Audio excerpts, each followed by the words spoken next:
in the sports that you've worked in, or at Athletes Authority, what are some of the most common injuries that you've seen? Yeah. I think your foot and ankle type injuries are very common. I think overall people experience much more lower limb based injuries. So ligamentous, which could be your ATFL or your syndesmosis for your foot and ankle, would be your most common.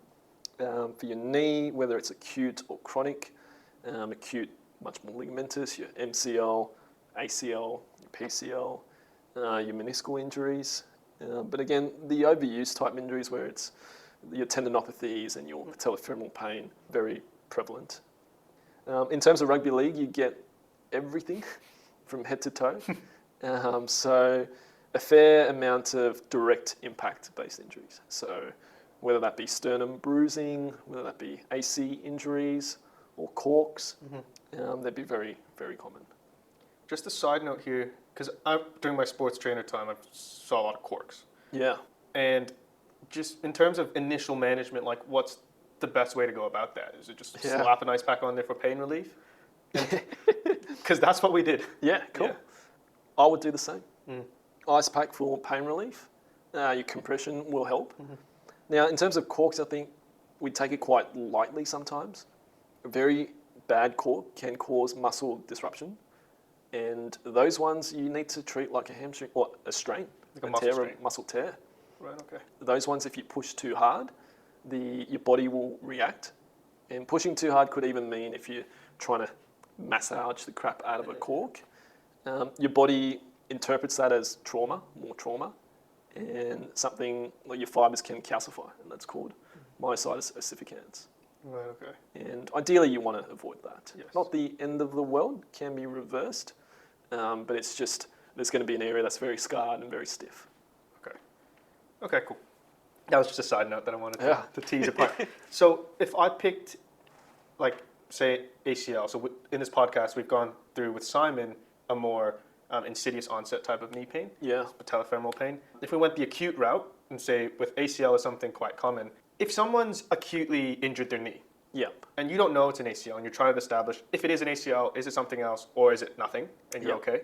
When you go on the field, how do you establish that? Assessing the risk to return to play immediately. I think every injury has its sort of level of safeness to return to play. Say for an example, an ACL would be definitely, an ACL injury would be not safe compared to a grade 1 ATFL, if not a grade 1 syndesmosis, grade 1 AC joint sprain.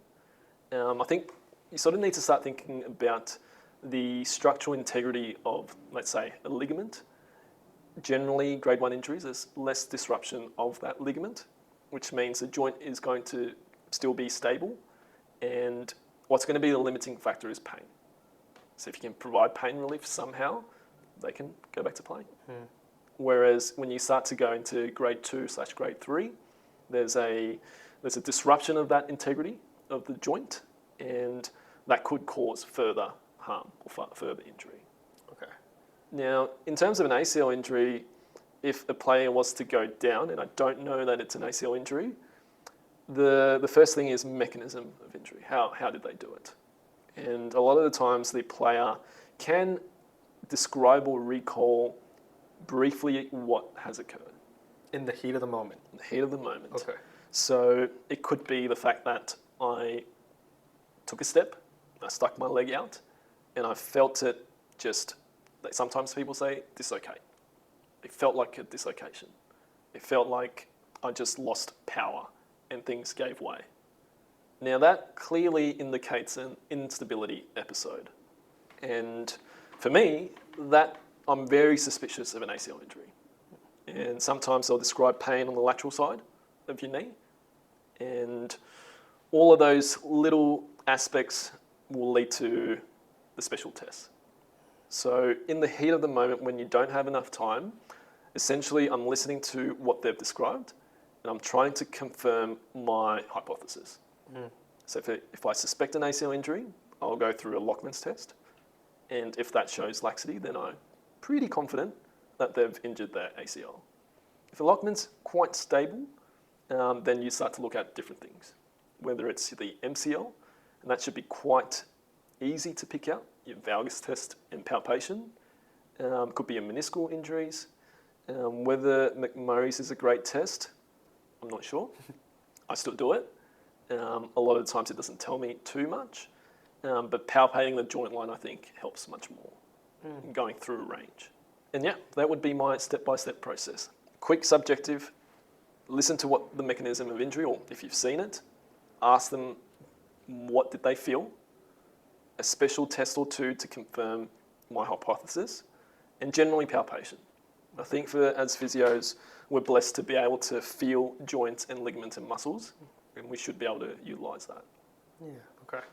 And so if you think they've damaged their ACL, how do you establish their prognosis? How do you determine if it's something very serious, something not so serious, or either one, it can lead to a complicated recovery or a pretty good and strong recovery? Are you able to tell that early on? I think that would come with exposure to these conditions. For an ACL injury, that's a given, that it's a severe injury. But as we've discussed, like a grade 1 syndesmosis sprain, they could be playing the next week. But as soon as they've involved their, your AITFL, your interosseous, and then going into your PITFL, then you know that's going to be quite significant. Now, something that could give that away is their function. What are they able to do? If they're not able to produce power and absorb through those joints, then you know they're not going to perform well, and most likely the coach would want them off. So if we go back to the previous question of, like, what do you do in that initial assessment, and you're pressed for time, do you have the time to do a functional assessment? Yeah, for sure. You would? Yeah. Okay. Now, again, if I suspect an ACL injury, I wouldn't go through functional tests because I'm very suspicious, and it's better for them to come off. Now, functional assessments doesn't have to be comprehensive. If it's an ankle injury, it could be a repetitive pogo, it could be a hop. For a knee injury, same thing, jumps, stepping off that leg. It can be very quick. And you should be able to tell quite quickly, are they moving well? If they're not moving well, then most likely it's probably best for them to come off. Yeah. Okay. So if we're going to talk about ACL, say you have a suspicion that it is an ACL tear, what is your initial management like? Now, following an ACL injury, we know that there's going to be swelling, and with swelling, there's going to be pain. So I'd be managing exactly that. So pain management and swelling management. Okay. So that could be a classic icing, your compression, could be pain medication like Panadol. And in terms of the swelling, anti-inflammatories will help a lot. And from there, it's more so a conversation with the athlete on what path they want to take. Okay. And so now you've touched on swelling. Yeah. There's a big debate in physio about icing more so. Like, do you want to use ice to alleviate swelling? But the other side of the argument is swelling's good because it's got healing factors in it. Yeah. What's your take on that? If you're reducing, I guess, the swelling, are you essentially removing that capacity as well? Yeah. I think it's dependent on the situation. If it's an athlete that is required or is preferred to play sooner than later, they'd be on a lot of anti-inflammatories. We'd be doing as much as we can to reduce the swelling. Now, if we compare that to a 15-year-old netballer who plays for school and they have sprained their ankle, it'd be probably best to let the natural healing process occur for a week, and the swelling will persist for sure, and later on the anti-inflammatories can help. Now, in terms of the initial ice management, is that really going to affect swelling? No, I don't think so. You take the icing off and the swelling will still be there. I think the icing, the way I see it, is for pain relief. If we can reduce the amount of pain, the athlete's going to be in a better space. Yeah. Okay. Cool. I like that. You touched on it earlier, but let's just go through this, I guess, systematically. Yeah. On the other side, we've talked about what you would do in a time press situation. Yeah. Let's imagine you're in a different setting now with enough time to do everything you need to do. When someone comes to you with, let's say they report an ACL injury, you still need to confirm it. Yep. what are your differential diagnoses that you're thinking of with the ACL injury? I think within the knee joint, there's probably a few key areas that you want to look at. So you've got your ACL and your PCL, which are your intra-articular ligaments. If I had more time, yeah, definitely check both the ACL and PCL. And to be honest, they don't take too long. So even on the field, I don't see a reason why you couldn't do a Lockman's and then quickly into a posterior draw. So they're the two tests I would do. And from there, checking your collateral ligaments, your MCL and LCL. More likely, the MCL could be involved. Less likely, the LCL. I think the LCL injuries are quite uncommon and require a fair amount of force. And I think the only time I've seen it was with a severe hyperextension injury rather than a varus force. So you got your collaterals, you got your menisci, and again, whether you want to go through a McMurray's test or a Thessalie's or simply palpation of the joint line could indicate a meniscal injury. For more severe meniscal injuries, it'd be given away by how the patient reports. So they could describe some form of catching or locking. Say they're walking to their bathroom and they take a turn and their knee feels like it's locked and something's caught. And they need to do something to unlock it. Could indicate a big meniscal injuries. And I guess in terms of meniscus as well, the meniscus can tear in many, many ways. So generally that locking mechanism indicates a significant tear. And there's parts of the meniscus getting in the way of the joint. Yeah. And probably the other main test would be a Dials test, which is tibial external rotation, and that can assess your MCL. And yeah, remember your MCL has lots of different fibres. It's got a superficial layer, it's got a deep layer, and there's a posterior oblique ligament as well that extends quite posteriorly. So those would be some of the differentials. Yeah. Would you ever be considering any patellar ligaments? Yeah, definitely. Could be. Okay. If I suspect a medial patellofemoral ligament, the way they describe it would give it away. Either a subluxation or a dislocation of the patella. Okay. Yeah. You described some of the subjective points for meniscus injuries. What are other subjective signs that you're looking out for when we're talking about, is it MCL, is it LCL, is it ACL, is it PCL? Yeah. I think commonly, say MCLs are described to be contact injuries, which probably is the case. But for generally females who are quite hypermobile, it can be a non-contact form as well. Okay. But most of the times, it's always going to be a valgus force or a tibial rotational force. And just the way people move, most likely it's going to be an external rotation of the tibia. Okay. You talked about how LCL, the one that you saw was the hyperextension. Yeah. What about ACL and PCL subjective pointers? Yeah. I think ACLs, again, as we've discussed, there's going to be some form of an instability episode. And most people will be able to recall the exact moment. I did this, I felt like my knee gave way, and I hit to the ground, and I felt some pain. PCLs, more commonly through hyperextension, would be the main cause, I'd say. Yeah. Okay. Now, objectively, what would be your system after kind of listening to the subjective story? Yep. So generally, I would go through a range of motion test. Most of the time, it's going to be passive. Can I move the joint freely? Is there a restriction because of the swelling?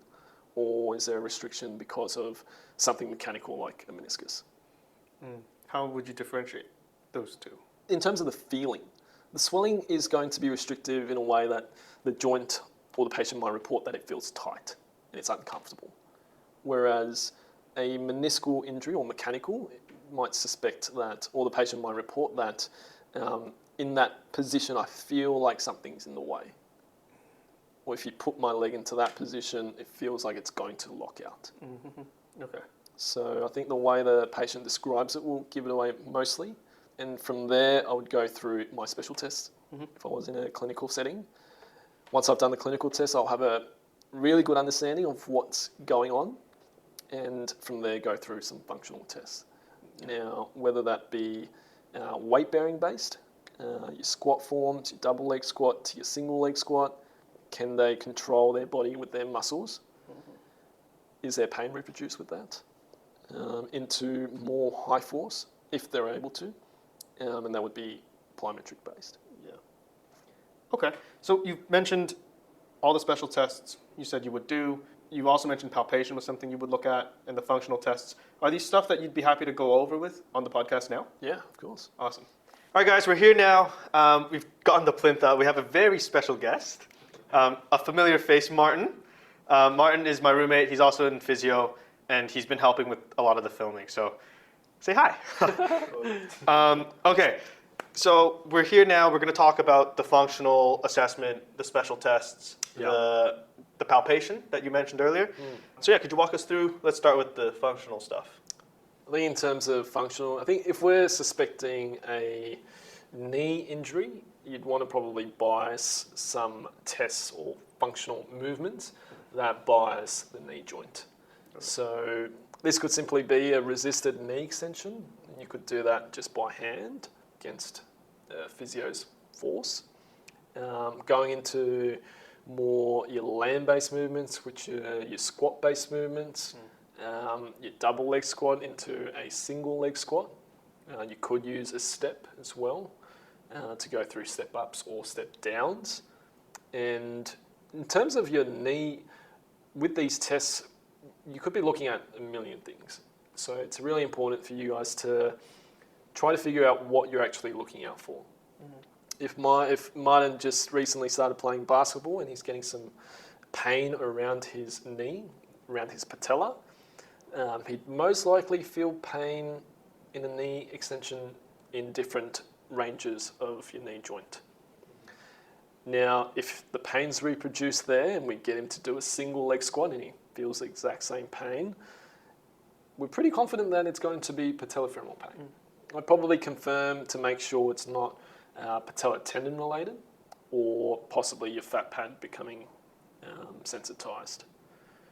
So from there, your slower control-based movements, your squat-based movements, from a bilateral to unilateral stance, into more force-generated movements. You can go into your force absorption-based exercises, which could be the tall to short. It could be landing from a box. Again, you can do this both in double leg or single leg. And the same thing from there, absorption to production, could be a vertical jump. So your two legs taking off, two legs landing into possibly a single leg hop vertically. So taking off on one leg, landing on one leg. The middle ground to that is a bound, where you take off on one leg and you land on the other leg. So in terms of how much force is absorbed and produced, it could be, generally speaking, jump is less, medium's like a bound, a high is a hop. And so how would you expect someone with ACL pathology, so it doesn't have to be a complete tear, but you've hurt your ACL, how would you expect them to present? After they've torn their ACL or later on? After they've damaged, so upon initial presentation. Upon initial presentation, they probably will tell you no. They can't do it. I don't want to do it. Okay. Yeah. But later on, you might see some strategies that they incorporate. So say if they're not able to decelerate load quickly, horizontally, in a horizontal hop, you might see less change in knee angle. You might see more of the change in the hip. Yeah. So they're trying to dissipate force away from the knee to the hip, and you can probably see that in a vertical force production as well. Okay, cool. And so now we're going to transition into the special tests and the palpation. So with any sort of knee injuries, general movement, can they get to full flexion? And if we go through these over pressure type movements, how do they feel? Likewise in an extension, gentle hyperextension, how do they feel? Now if we're assessing, again, patellofemoral pain, some of the things I would do is get them into full flexion, get them resisting knee extension and then bringing them up. So keep going up, up, up, up, up. And seeing if there's a region in that range where they would feel pain. If the pain is reproduced, I would shift the patella and feel through the groove. And a lot of times if your patellofemoral pain is quite sensitized, this region would be sensitive as well. From there, always good to check swelling. It's a very easy way to do that. It's a swipe test. So we push the fluid away from the other side. Try to push the fluid back. Martin has no swelling, which is good. Now, if there were swelling, a small to moderate amount, you'd be able to push the fluid away. And when you do push it back, you'd visualize a bubble that appears to see the fluid come back. Another way is to squeeze your knee, your patella, and see if that bobbles. So pressing down to see if there's any sort of space in between your patella joint. And then I'd always compare to the other side. In terms of the ligaments, your ACL, your Lockman's test, always going to make sure the patient's nice and relaxed. I like to apply a force down on my proximal end whilst I push up with my right hand in this case. So, and I feel the end feel. I can guarantee Martin feels the end feel. And if I was to test the other side, if the other side does have an ACL injury, then we'd feel that laxity and that difference. Now, the other important test that we need to do is a pivot shift. And a lot of the times this indicates the stability of the knee joint, more so than a Lockman's. Because remember, Lockman's is a unidirectional sort of force. It's from posterior to anterior, but a pivot shift is your rotational stability. Now, to do this test, the patient needs to have good extension because the shift will occur at the first 20 to 30 degrees. So tibial internal rotation, slight valgus, and we're moving them into flexion. And you have to stay nice and relaxed, moving them into flexion. And we don't need to go all the way up because it's not where the shift will occur. It's going to occur very early. And Martin has no shift, which is good. So if you do have a positive pivot shift, and you can grade this as well. If it's a high grade and there's a lot of shift, then we know the knee's not going to be stable. Cool. So ACL into PCL, I'd go through a posterior draw. I've got nice grip through the upper calf. I pull back and push forward. So quite a bit of force. Now, some people are much more laxer through their PCL. For Martin, it's quite a solid PCL, not a lot of movement, so much more force. Another way to assess for your PCL, we'll look into that a bit later, would be your dials as well. But MCL, going through your valgus stress test at 30 degrees.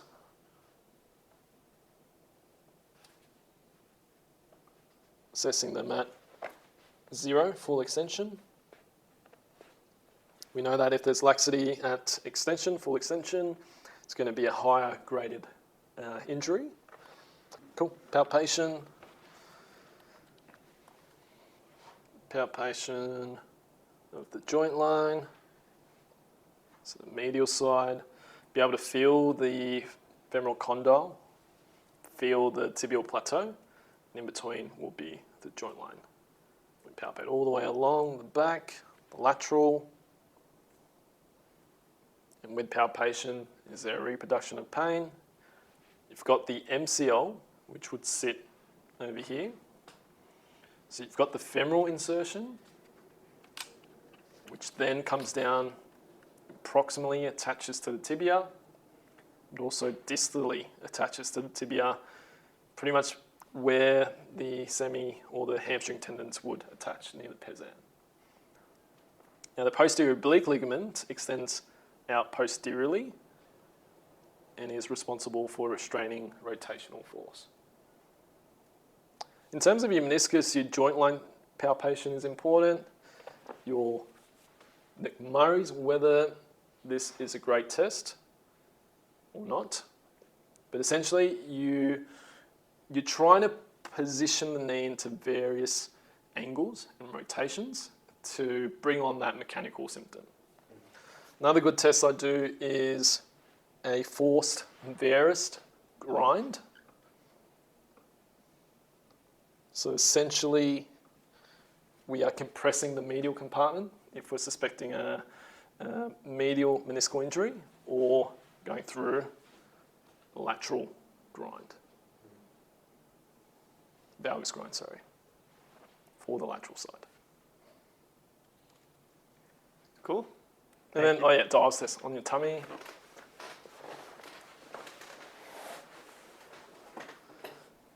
So dials is simply popping our foot into external rotation at 30 as well as your 90 degrees. Now this test in particular can cause strain on the posterior structures, your posterolateral corner structures, as well as your PCL, but also it's a great test for your MCL. Awesome. Thanks, Will. Before we move on to the next topic, I did want to touch on the rehab process of your ACL, recos, let's say. What are the general protocols that you follow? And how do you navigate the timeline? Yeah. I think ACLs are, it's bad to say, but good in a sense, because we all know it's going to take time. Patient knows it's going to take time, up to 12 months, if not longer. So they already expect this to be a process, which makes physio's lives slightly easier. But generally following a reconstruction, there's a few key goals that you want to achieve. Swelling management, quad activation, and their gait retraining. That's like the first things you tick off. First couple of things that you tick off. Okay. So swelling management's super important because we know that's going to improve our range of motion. Most of the restriction in range following a reconstruction is going to be due to the swelling. We know that the quads will be very inhibited later on and early on, so we need to start hitting that as soon as possible. And we know that patients won't be able to walk efficiently, so they need to retrain that as quickly as possible. And accompanying gait retraining, there's going to be an aspect of terminal knee extension as well. Okay. So the idea of rehab is you have certain phases of rehab, and essentially each phase we're trying to build to the end goal. And each phase builds on to the next phase. So once we've ticked off range of motion, good quad activation, they're walking fine, then in the second phase, we need to start loading up. So introducing load. So bringing back your gym lifts, your key gym lifts, whether it be a squat, going into an RDL, your hip dominant base work, into all your accessories, but also knowing that the next phase, we need to start running. So before you start running, we need to prep for running. And we know that the foot and ankle and the calf plays a significant role in running. So we need to start hitting that as soon as possible as well. So it could be low amplitude plyometrics, which look like skipping. It could be all your running mechanics, whether that be marching, whether that be your A skips, whether that be your exchanges. You're leading up to running on the field. And that's just phase 2? That's phase 2. What's the timeline of these phases? Yeah, so in terms of your protection phase, your first phase, it could take up to 6 weeks. But the time frame I'd give would be from 2 weeks to 6 weeks. Big range. Big range. Yeah. But a lot of times you're governed by the swelling in the early stages and your range of motion. But we expect at latest by 6 weeks, you've got good range, your swelling's minimal, and you've got good walking pattern. Okay. Now, especially in that second phase, that's when you're really starting to build your hamstring load as well. You sort of started with the gentle activation work in the first phase of your hamstrings, and then in the second phase, you're starting to build that early on. Mm-hmm. Now, in the third phase, that could be at earliest, I'd say 12 weeks, so 3 months when you start running, but it could be 16 weeks. Okay. It's very dependent on that person, and we want to start them running when they have no swelling. Okay. Is there no swelling by phase 2, or it's not as like cutthroat? There would, I'd say 95%, 99% would have swelling in phase 2. Okay. Yeah. Yeah, I think it's in that phase 2 where you want to work hard to reduce or get rid of that swelling. Now, that could be your anti-inflammatories, prescription anti-inflammatories, and other modalities like your game ready, which is icing and compression. It could be walking in water, anything that you can think of. I thought this might be my misunderstanding, but just the transition from phase 1 to phase 2 was you'd want no swelling, like good range, good gait? Less swelling. Or less swelling. good quad activation? Okay. Yeah, because remember, if a knee's swollen, muscles will be inhibited due to the swelling. So then, to transition from phase 1 to phase 2, are there objective and, like, I guess, clinical exit criteria you're looking at? I'd say good quad activation and a terminal knee extension. Yeah. Their gait is normalised. Okay. And full range of motion. The flexion might be slightly limited, but if we can get past about 120 degrees, I think we're in a good space. And the swelling is decreasing. When you say good quad activation, is there a numerical value, or is it more of a observation? I think it's more of an observation that they're able to voluntarily contract their quads, and you can see some form of tone in the quad as well. Okay, cool. And then from phase 2 to phase 3, is there anything objectively that you're looking for? So they're competently going through their lower body strength patterns. They're able to produce force through their hamstrings isometrically. They're able to single leg pogo for approximately 20 to 30 seconds. Okay. And they've completed a good foundational volume of running mechanics. Okay. Yeah, that makes sense. And no swelling. Yeah. Because as soon as there's still a decent amount of swelling in the knee joint and you get them running, the swelling will increase and you're going to have a setback. Yeah. And so if there's no swelling and you start them running, have you ever seen cases where the swelling comes back? Yeah, okay. for sure. A lot. Yeah. And it's purely because you've pushed them too hard. Okay, so if the swelling comes back, that's your time to ease off a little bit? Yeah, of course, but I'd say you'd want to be in a space where the swelling doesn't come back. Okay. So the whole concept is you're gradually building up load so that your knee joint is better able to tolerate impact. Yeah. So if we speak a bit more in depth in phase 2, you've got a heap of force absorption exercises, whether that be simply a tall to short on the ground, and then you're progressing that up onto a 15 centimetre box, and then that later could progress into a single leg land off a box. If you're able to absorb force really well, then you should be able to produce force, because when you jump, you need to land. So you've got to work on the landing first. So from there, you start to incorporate the two, the force absorption into force production, where you could jump for height, you could jump for distance, not at maximal at that stage, but you're incorporating the two concepts. And so, I guess, because you need to jump before you run, so jumping would be in phase 2. Phase 2. Yeah, okay. But more importantly for running, it's more the repetitive, your low amplitude plyometrics, your skipping variations. That'd be the key factor for running, I'd say. Yeah. And then within phase 3, are there any specifics as to how you approach it before entering? Is there a phase 4? Yeah. So phase 3 is sort of where you get massive. So your gym activities become where you focus early on for hypertrophy, building muscle mass, into building muscle strength, how much weight can you lift, into more power production. And then from there, when we get into phase 4, is when you start to integrate back into team training. So phase 3, there's a heap of gym work, a heap of running loads as well. We would initially start running in a linear fashion, and then gradually build into more multi-directional patterns, into reactive patterns. Okay. And how long does phase 3 normally last for? Yeah, so that could be from 3 to 6 months, 3 to 7 months, Okay. 8 months. Yeah. Professional players would aim for a 9-month return, but for our general population, a 12-month is realistic, if not longer. Yep. Yep. Okay.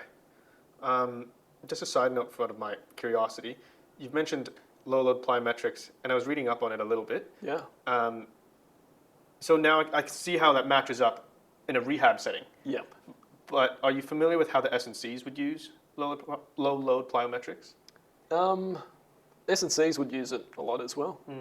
Now, whether the low amplitude plyometrics become more high amplitude, and the patterns, whether it's just purely pogos, whether it's A-skips, whether it's exchanges, your boom booms, that coordination is extremely important for linear running, but running in general.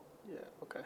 So it ties in with a performance mind as well. Yeah. And even in your rehab program, that's what we're trying to work towards as well. They might start with the very simple, very basic pogos. That could go into single leg pogos, which is actually quite hard to do, to skip really well, to have that coordination where you can produce force into the ground hard, but then be able to rebound well. It's almost a skill that you need to learn. Yeah. Okay. Phase 4 is your integration. Yeah. What are some key points in that phase? Yeah. You're still trying to hit all the markers that you know are going to be deficits later on, or even when you return to play. So we know for a fact your hamstring, if the hamstring tendon graft was used, that there will be deficits. So you're still working on your hamstring. We know a strong abductor is going to be helpful in reducing risk. So we continue to work on that, as well as the groin. We continue to hit those plyometric markers, which could be simply force production or repetitive force production, your tendon strength. But also throughout the whole period, you start to incorporate exercises where you've got your key lifts, but you've got other lifts where you've got your lower limb moving whilst your trunk is also moving. So you could be going through very simply, a forward lunge as your trunk is rotating. Yeah. So a lot of the times, a lot of injuries in general occur not when you're just completely linear. A lot of times there's a association with your trunk. And I don't know what happens then, but possibly an imbalance of forces that cause an injury. So you start to incorporate those exercises in as well. Whether it starts very linear, you start to add in rotational, you start to add in a repetitive concept, which medicine balls can be quite helpful. There's a lot of tools that you can utilize. And to go from phase 3 to phase 4, Yeah. again, any objective measures or exit criteria you're looking at? Yeah, so in terms of your plyometric testing, you'd want about greater than 85% symmetry. Yeah, okay. Your hamstring strength, your outer range would have restored. Your inner range could be slightly lacking, but again, around that 85% mark. And then your plyometric testing as well. Now, I think we, as physios, get very caught up in, they've done their hop test and they look good, it's symmetrical, we're good. But remember, that's very much it's a very small part of the whole picture. So you want to develop a good testing battery that's relatable to the athlete. And although the battery might be extensive, it's only going to be a small picture. So you can't take the fact that they've done a triple hop and they're equal, their injuries can be prevented. Or their hamstring strength has been restored, injury is going to be prevented. That's never the case. There's going to be many more factors that would accompany a re-injury. And that will be integrated in phase 4? In phase 4, mostly. Yeah. That's when they return to the team training. There's going to be a level of chaos where they're not really thinking about the knee joint solely. Yeah. They're thinking about the gameplay in itself. There's going to be a high element of fatigue as well. So a lot more factors that can improve or reduce the likelihood of re-injury. And is there anything after phase 4? It is returning to play.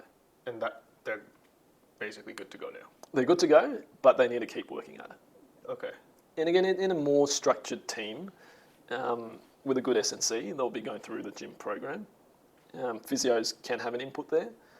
Knowing that they've had an ACL injury, they could have additional things that can be working on.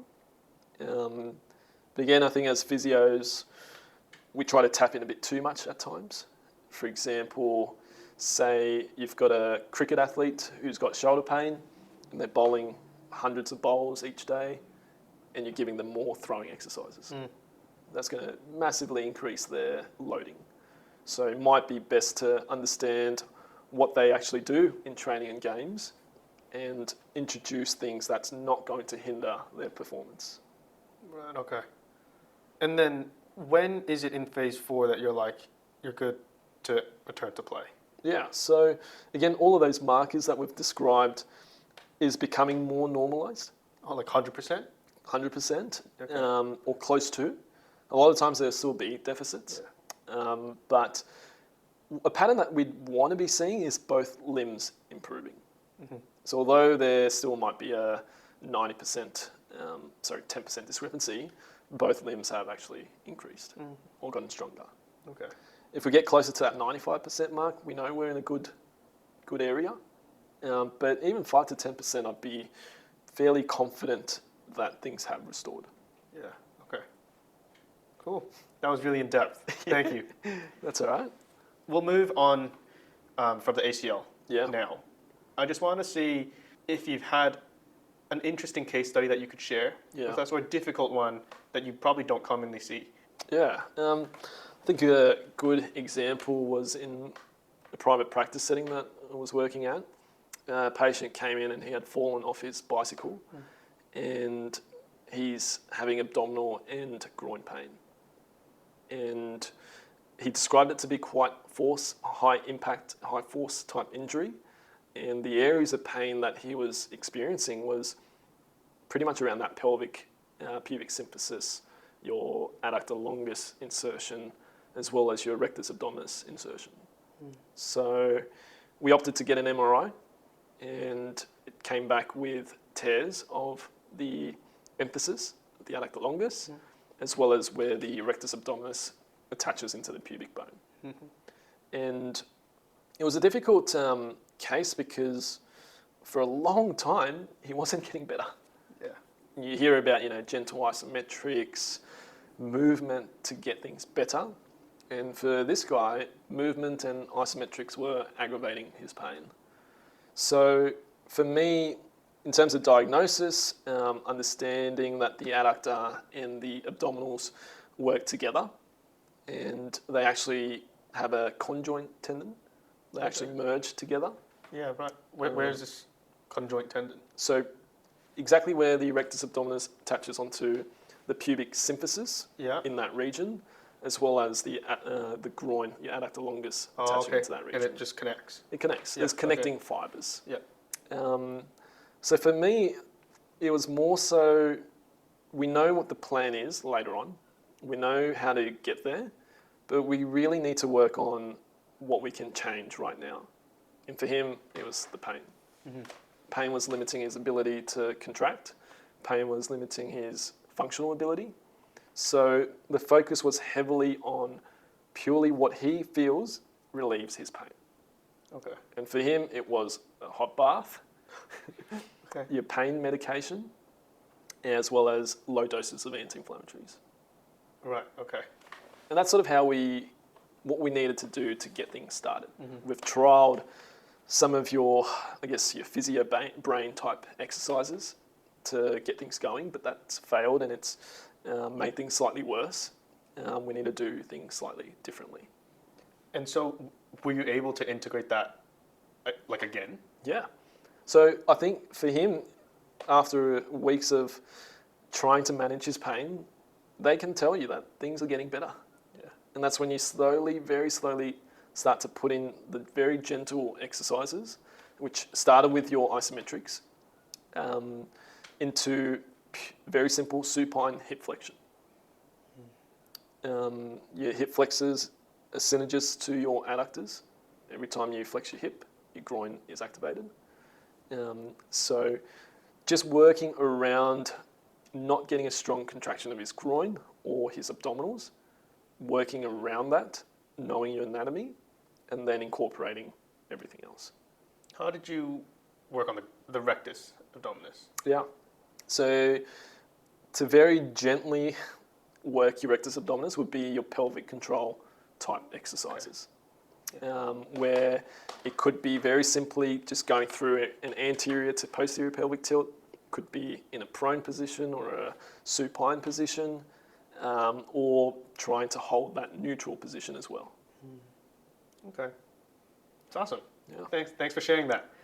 Before we wrap up here, the last question, the $1 million question. Yeah. If you got one person you can refer onto the podcast, Yeah. who would it be? But before you answer that, just got to help me get in touch with this person so we can have a chat and see if we can get this person on. Yeah. It'd be a good mate and colleague at Athletes Authority, Brendan Hoyer. Oh, yeah? He's a strength and conditioning coach. He has a special interest in sprinting and speed. Unfortunately, he's recently torn his ACL. So he will be having an operation. So I think it might tie really well with our conversation today. Yeah. That's awesome. Okay. It's not awesome that he tore his ACL, but awesome that it ties into this conversation. Yeah. Okay, cool. Will, thank you so much for taking the time to be here. Thanks for having me. It's such an honor, man. And good to get back in touch with you. Good to see you, Justin. Thanks.